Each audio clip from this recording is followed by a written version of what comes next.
नमस्कार, मी सरिता कौशिक आणि तुम्ही पाहताय झिरो आवर. मंडळी, विधानसभा निवडणुकीचा निकाल लागून 6 दिवस झाले तरी मुख्यमंत्री कोण होणार हे जाहीर झालेलं नाही. पण गेल्या 48 तासांच्या घडामोडी पाहिल्या तर एक गोष्ट तरी स्पष्ट होताना दिसतेय, ती म्हणजे मुख्यमंत्री पदाची माळ देवेंद्र फडणवीसांच्याच गळ्यात पडताना दिसते. अनेक वेळा राजकारणात दिसतं तसं नसतं हेही आपल्याला माहिती आहे, पण ह्या खेपेला त्याची शक्यता अगदी त्रोटक आहे. असं असलं तरी मिनिटागणिक राजकीय घडामोडींना वेग आलाय. सत्ता स्थापनेच्या घडामोडी नेहमीप्रमाणे मुंबई आणि दिल्लीत सुरू आहेत. काल रात्री दिल्लीत अमित शहांबरोबर ती बहुप्रतीक्षित बहुचर्चित बैठक एकदाची झाली, ज्याला फक्त शहा आणि JP नड्डा यांच्या व्यतिरिक्त एकनाथ शिंदे, देवेंद्र फडणवीस आणि अजित पवार होते. त्यानंतर खुद्द एकनाथ शिंदेंनी आज मुंबईत पुढच्या बैठक होणार असं सांगितले. पण आज ह्यात आला एक वेगळाच ट्विस्ट. दिल्ली आणि मुंबईच्या सत्ता केंद्रांच्या यादीत अचानक एंट्री झाली ती सातारा जिल्ह्याची. कारण बैठक वगैरे काही न करता काळजीवाहू मुख्यमंत्री एकनाथ शिंदे आपल्या मूळ गावी म्हणजेच सातारा जिल्ह्यातील दरेगावाला निघून गेले. ते जाणार ही बातमी दुपारी आली आणि पुन्हा चर्चांना उधाण आलं.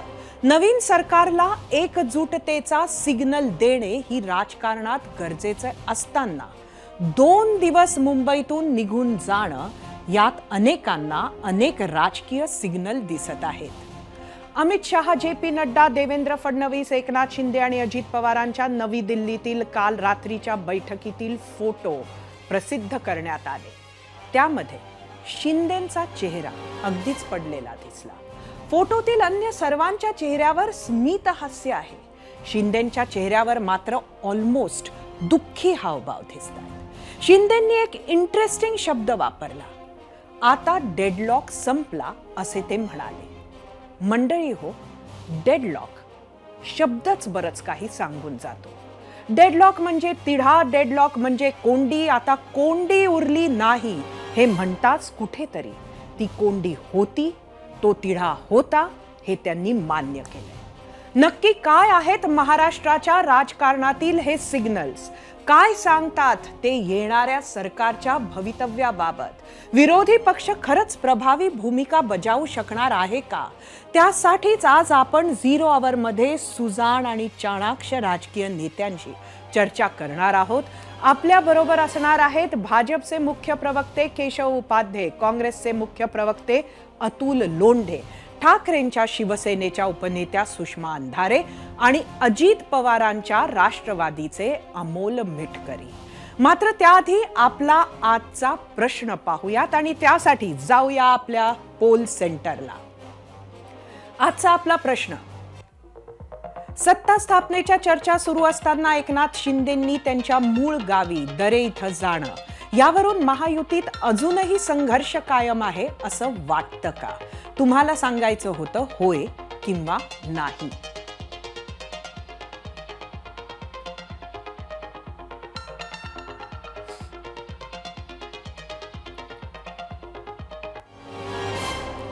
बरं, जितका संघर्ष महायुतीत दिसतोय त्यापेक्षा थोडा जास्तच संघर्ष महाविकास आघाडीतही आहे. एकीकडे महायुतीतील अनेक आमदारांनी देवेंद्र फडणवीसांच्या सागर बंगल्यावर गर्दी सुरू केली आहे, तर आज त्यात मुख्यमंत्र्यांच्या वर्षा निवासस्थानाचीही भर पडली. मुख्यमंत्री एकनाथ शिंदे आपल्या दरेगावी जाण्याआधी त्यांच्या भेटीला शरद पवारांच्या राष्ट्रवादीचे जितेंद्र आव्हाड पोहोचले. नंतर प्रहारचे बच्चू कडू आले. त्यानंतर त्यांच्या शिवसेनेचे आमदार भरत गोगावले, प्रकाश सुर्वेही तिथं पोहोचले.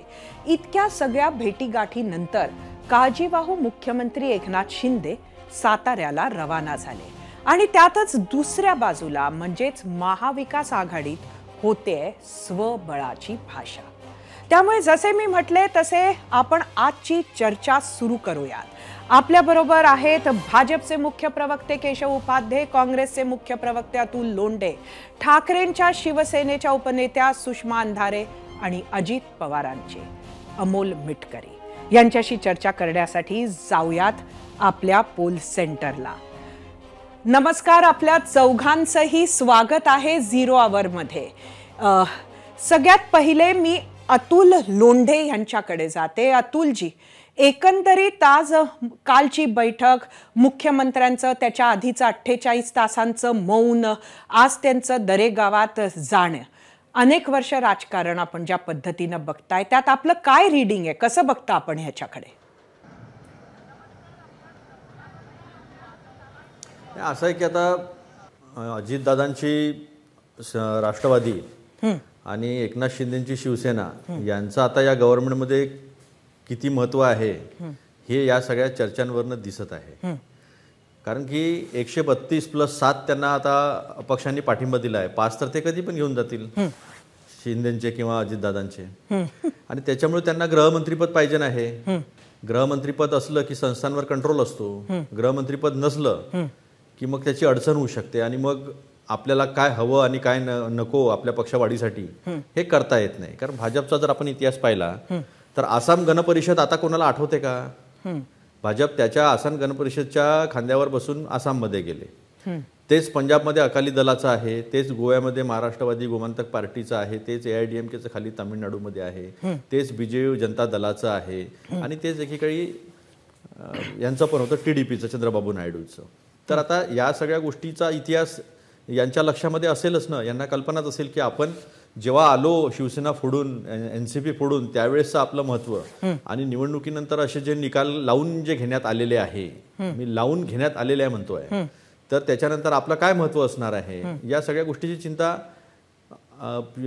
एकनाथ शिंदेंना असेलच. कारण की ज्या पद्धतीने दादांनी पाठिंबा दिल्यानंतर एकनाथ शिंदेचं पॉलिटिकल महत्त्व संपलं ना, त्यांची गरज राहिली नाही. त्यामुळे आता दरेगावाला जाऊन ते कदाचित चिंतन मनन करत असतील की आपला भविष्याचं काय आहे, भविष्याची त्यांना चिंता असेल. खरं तर आपण निकाल लावून घेतले ह्या विषयाकडे पण येणार आहोत, पण तुर्तास आपण दरेगावाबद्दल बोलूया. सुषमाताई, आपण अतुलजींशी सहमत आहात का? अतुल भैयांशी मी सहमत आहे. मला फक्त सबमिशन असं आहे की आता अडचण अशी आहे की एकनाथ शिंदेंनी जेवढं त्यांना दबावाचं राजकारण करायचं होतं तेवढं केलं. मला माहिती आहे, मी हे सगळं बोलत असताना केशवजी हसत असतील. मी त्यांना शुभेच्छा देते. मी समजू शकते की सिंगल लार्जेस्ट पार्टी म्हणून भाजपचा मुख्यमंत्री होणे हे न्यायाला धरून आहे.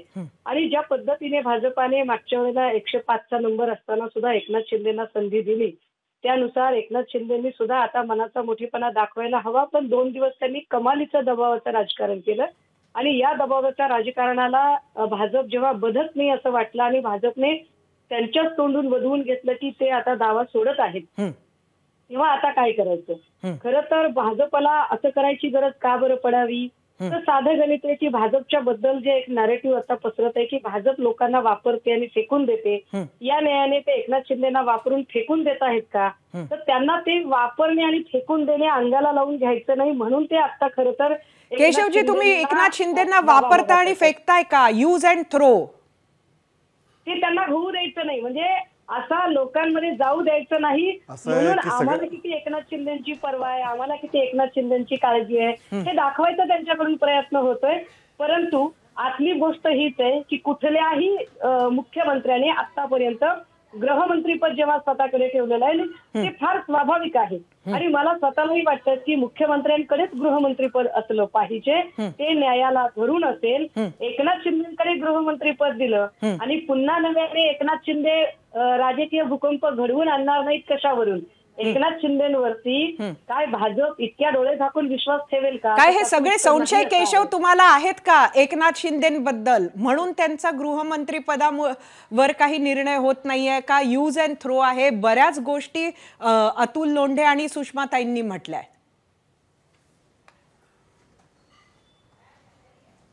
खरं म्हणजे सगळ्यात पहिल्यांदा इथे जी सगळी चर्चा सुरू आहे, सुरुवातीला तुम्ही बरेच प्रश्न मांडलेत आणि जेव्हा तुम्ही स्वतः प्रास्ताविक करता त्यावेळी मला एका मराठीतल्या एका म्हणीची आठवण येत होती. ती मराठीतली म्हण मला आठवली, सुतावरून स्वर्ग गाठणे. त्यामुळे जे सुरुवातीला तुमचं सगळं सुरू होतं की कसं काय चालू आहे, काय चालू आहे, खरं म्हणजे तशाच स्वरूपाचं सगळं ते होतं. सरकार इतके दिवस स्थापन का नाही झाले?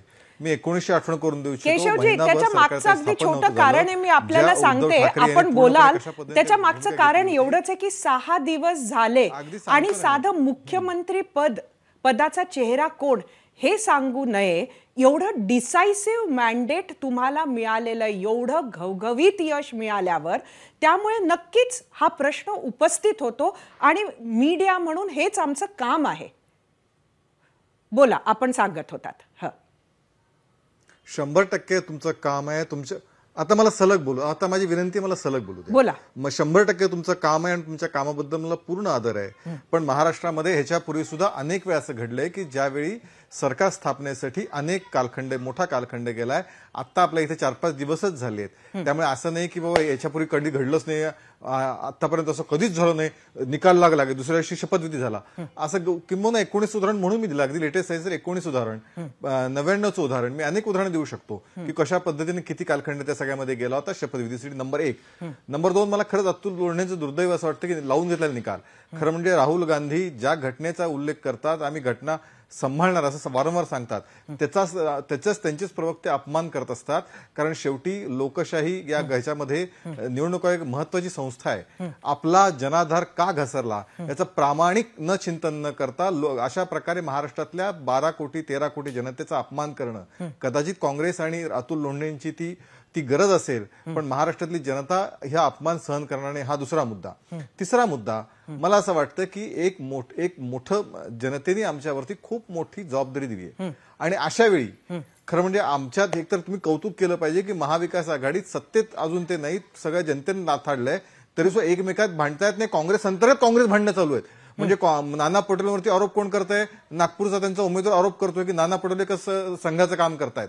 त्यामुळे केवळ 2 पक्षात तर भांडणं महाविकास मधले आहेतच. शिवसेना म्हणते आम्हाला काँग्रेसने साथ दिली नाही, आम्ही वेगळे लढणार, याच्यापूर्वी नंतर वेगळे लढू, हे तर आहेच, चाललंच आहे. पण त्याचबरोबर काँग्रेस अंतर्गत काँग्रेसचं भांडणं मोठ्या प्रमाणात सुरू आहे, जी खुलेपणाने सुरू आहेत. खरं अतुल लोंढेंनी त्याची चिंता अधिक करायला पाहिजे होती.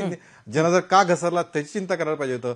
राहतात आमच्या सुषमाताईंनी मला वचन दिलं होतं, सुषमाताईंनी ते पाळलं नाहीये. त्या मला म्हणाल्या की मी निवडणूक निकालाच्या दिवशी मी लाडू खायला येणार आहे केशवजींकडून. आणि मला असं वाटतं की मी त्यांची दिवसभर एबीपी मध्ये वाट बघत होतो. मी सकाळी चर्चेला आलतो, संध्याकाळी पण मी चर्चेला आलतो की सुषमाताई आता तरी आलेल्या असतील, पण त्या दिवसभरात त्या आल्या नाहीत. सुषमाताई मन मोठं केलं पाहिजे. ज्यावेळी एखादं अपयश येतं, सुषमाताई आदल्या दिवशी खूप मोठ्या आत्मविश्वासाने बोलत होत्या कसं उद्धव ठाकरे जिंकणार आहे. त्यामुळे पण ज्यावेळी झालं त्यावेळी खरं म्हणजे असं मोकळ्या मनाने आपण स्वीकारलं पाहिजे. यश अपयश येत असतं निवडणुकीमध्ये. आणि दुसरं असं आहे की उद्धव ठाकरे गटाची आत्ताची अवस्था अगोदर आपण त्याची चिंता केली पाहिजे.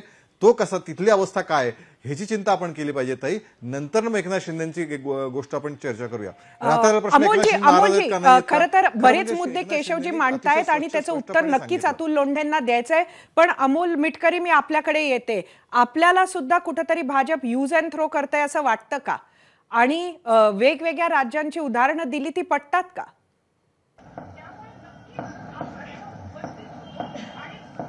असं असतं, प्रत्येकाला लोकशाहीमध्ये बोलण्याचा अधिकार आहे. अतुलदादा लोंढे हे वैचारिक आहेत, हुशार आहेत, त्यांच्याबद्दल माझ्या मनात नितांत आदर आहे. पण जसं केशवजींनी सांगितलं, मराठीत म्हण आहे, मी आणखी एक म्हण मला त्यावेळेस आठवली, सुंभ जळाला पण पीळ कायम आहे. म्हणजे आमच्या विरोधकांची अशी गत झालेली आहे की सगळ्या गोष्टी डोळ्यासमोर असताना लोकसभेमध्ये जो काही कौल आला तो जनता जनार्दनाचा आशीर्वाद, आणि विधानसभेमध्ये ज्यावेळेस निकाल आले म्हणजे अगदी तोंडावर पडलेत हे सगळे विरोधक, त्यावेळेस हे निकाल लावून घेण्यात आले. म्हणजे चीत बी मेरी और पड बी मेरी अशा प्रकारचं जे त्यांचं सगळं चालू आहे हे कुठंतरी हास्यास्पद आहे. एक गोष्ट लक्षात घ्या की भारतीय जनता पार्टीला सर्वात जास्त मॅन्डेट मिळालेला आहे. आमच्या जागा ज्यांना अपेक्षितच नव्हतं की 41 जागा येतील, आमचा स्ट्राईक रेट उत्तम आहे. एकनाथ शिंदे साहेबांच्या शिवसेनेच्या जागा 55 आलेल्या आहेत. त्यामुळे महायुतीचं सरकार या महाराष्ट्रात बसेल हे काँग्रेसला कधी वाटलंच नव्हतं ना. त्यांनी हॉटेल बुक केलं होतं, त्यांनी विमान बुक केलं होतं, ट्रायडन पासून ओबेरॉयपासून सगळ्या पत्रावाल्या, अगदी काय सुप्रियाताईंनी तर बाळासाहेब थोरातांच्या नावाची घोषणाही करून टाकली होती.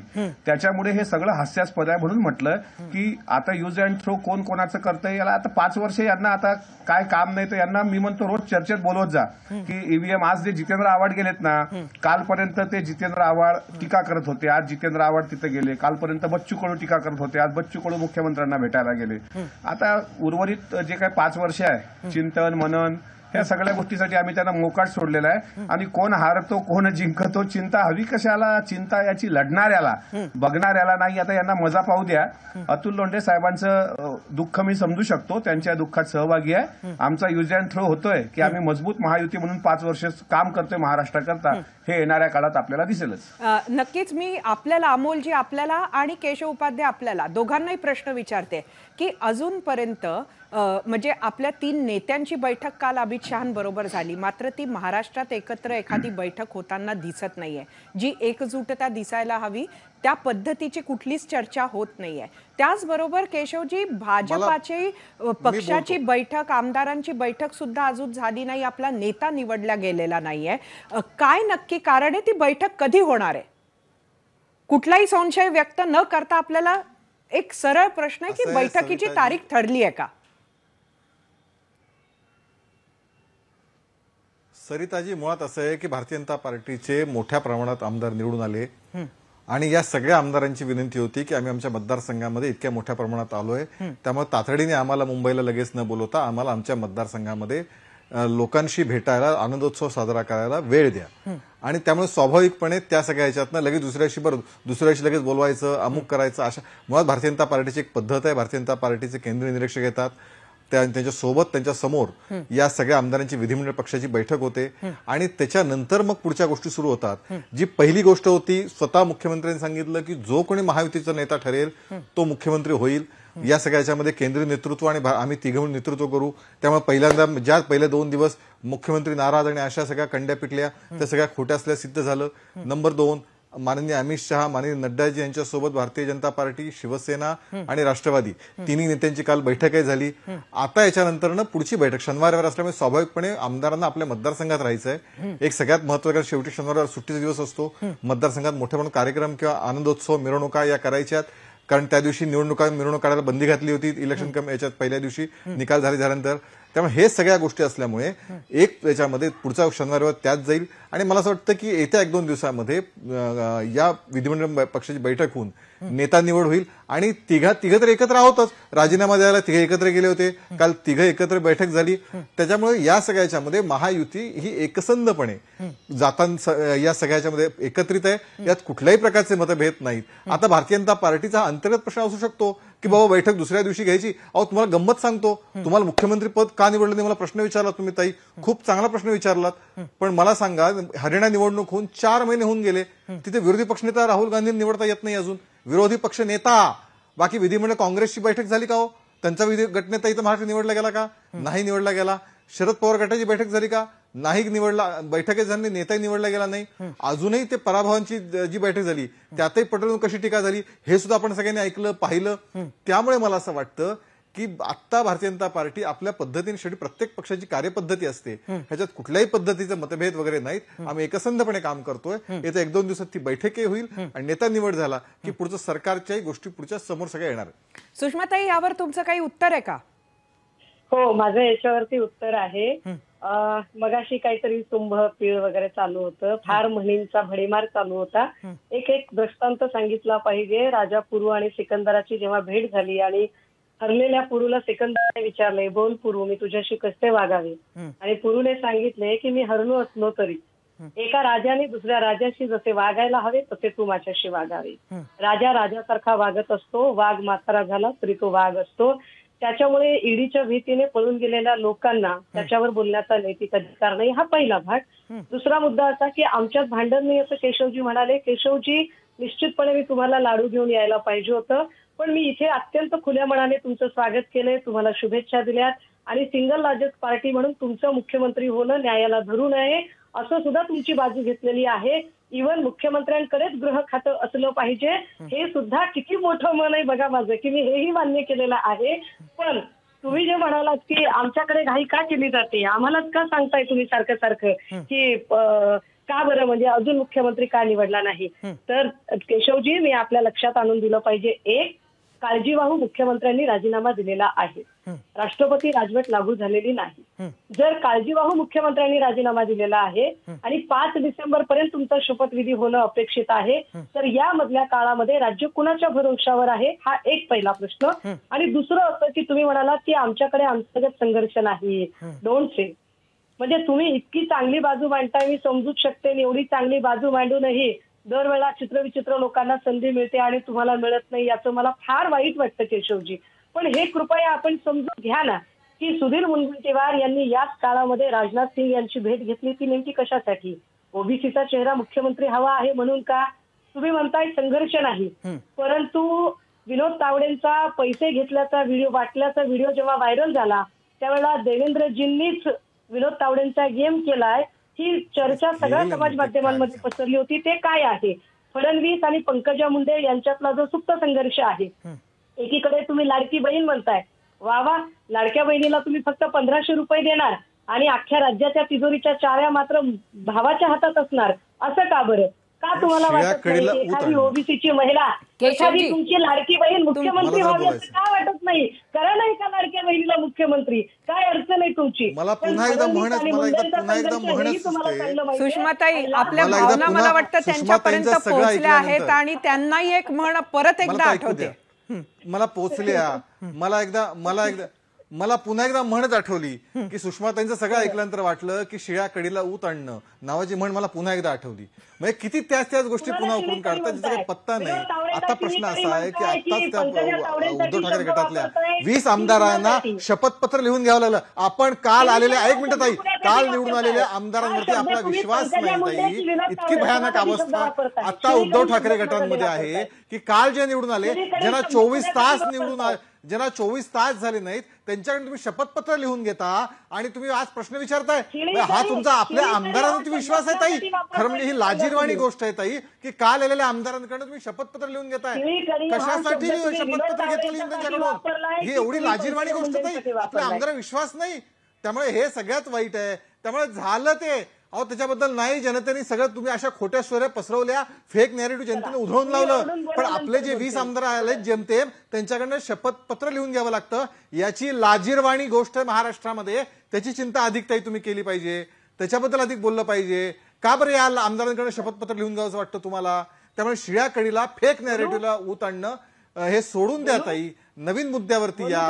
कशाच्या आधारावरती उद्धव आज ते वेगळं लढू, महाविवापेक्षा संजय राऊत म्हणतात आम्ही मभयत राहणार, ते दानवे म्हणतात आम्ही वेगळं लढणार. आता तिथं दानवे आणि संजय राऊत मध्ये एकमत होत नाही. ताईंचं मत तिसरंच असेल. नक्कीच आपण सुषमाताईंचं उत्तर घेऊया, पण त्याआधी मी अमोल मिटकरी तुमच्याकडे जाते. हे प्रतिज्ञापत्र लिहून घेण्याची एक नवीन पद्धत आपण बघतो आहोत निवडून आलेल्या आमदारांकडून. खरं तर शरद पवार पक्षानं निवडणुकीच्या आधीच असे प्रतिज्ञापत्र लिहून घेतले होते.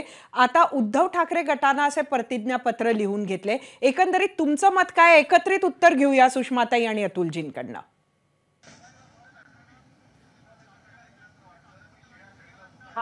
मला विचारलाय का? हो अमोलजी आपल्याला विचारलाय. हॅलो, मला विचारलंय ना? हो अमोल मिटकरी. तर एकच सांगायचं आहे की ज्या लोकांना असा प्रतिज्ञापत्र लिहून घेतल्यात, आता मला म्हणजे केशवजींनी सांगितलं ते बरोबर आहे की आता यांचा नवीन जे काही निवडणुकीचे निकाल आले हाती, त्यानंतर साहजिक आहे आता तुतारी गटाकडून अनेक लोक संपर्कात आहेत प्रांताध्यक्ष तटकरे साहेबांच्या. अनेक लोक संपर्क साधतात की आम्हाला सुद्धा आज महायुतीमध्ये, कारण आम्ही निवडून आलोत, लोकांनी निवडून दिलंय आम्हाला त्या ठिकाणी आमच्या मतदारसंघामध्ये विकास कामं करायची आहेत. तर अशा वेळी हे आपल्या तंबूतले फौजी पळून जाऊ नयेत याकरता त्यांनी घेतलेली काळजी आहे नंबर 1. आणि जर यांना चांगल्या भाषेत समजतच नसेल तर आता मी मराठी म्हटली ते काय हिंदीत सांगतो की रस्सी जल गई लेकिन बल नाही जला, अशा प्रकारे विरोधकांची अवस्था आहे. मी तुम्हाला तुर्तास एवढंच सांगतो की आज महायुती म्हणून आम्ही एकत्र लढलो, लोकांनी एकत्र महायुती म्हणून मॅन्डेट दिला आणि आज आम्ही सत्तेमध्ये आहोत. त्याच्यामुळं येणारे जे आहे त्यांना आम्ही काही थांबवू शकत नाही. तुतारीतून जे आता 10 उमेदवार निवडून आले त्यातले 6 ते 7 उमेदवार आमच्या संपर्कात आहेत. जितेंद्र आव्हाडांचा आणि 1-2 जणांचा अपवाद जर वगळला त्यांचा काय आणखी आमच्याशी संपर्क नाही. पण असे जर होत असतील म्हणजे ते जाण्यास तयार असतील तर त्यांचे नेते काळजी घेणं साहजिक आहे. तसंच उद्धवजींना वाटलं असेल की आपल्या तंबूतले शिपाई काय कुठे जाऊ नये त्याच्याकरता ते काळजी घेत असतील. पण हे प्रतिज्ञापत्र लिहून घेऊन एक प्रकारे मला असं वाटतं त्यांच्यावर विश्वास नसल्याचं त्यांनी दाखवलं. प्रतिज्ञापत्र लिहिलं सुषमाताई, विश्वास नाही का तुमच्या निवडून आलेल्या आमदारांवर? की ताकही फुंकून पिण्याचा हा प्रकार आहे? परत एक म्हणच आठवते. अपेक्षा करते की आता मी बोलताना मध्ये कोणी बोलणार नाही इकडच्या गटातले तिकडे जातील, तिकडच्या तंबूतले इकडे जातील, असं जेव्हा म्हटलं जातं ना, तर त्याला एक आपण आधुनिक म्हण तयार करूया. थोडक्यात काय, तर जिकडे मेवा तिकडे छवा असं करणारी मिटकरी प्रवृत्ती कदाचित वाढेल की काय, अशी भीती आहे का? तर निश्चितपणे मला असं वाटतं की जातील ते कावळे आणि राहतील ते बावळे, असं कुणाला बांधून ठेवून वाटतं बांधून राहत असतात. जायचंच म्हटलं तर कुणी कुठेही जाऊ शकतं, जायचंच म्हटलं राहायचंच म्हटलं. ही महिला बोलत असेल तर मला याच्या पुढचं बोलता येते सरिताजी.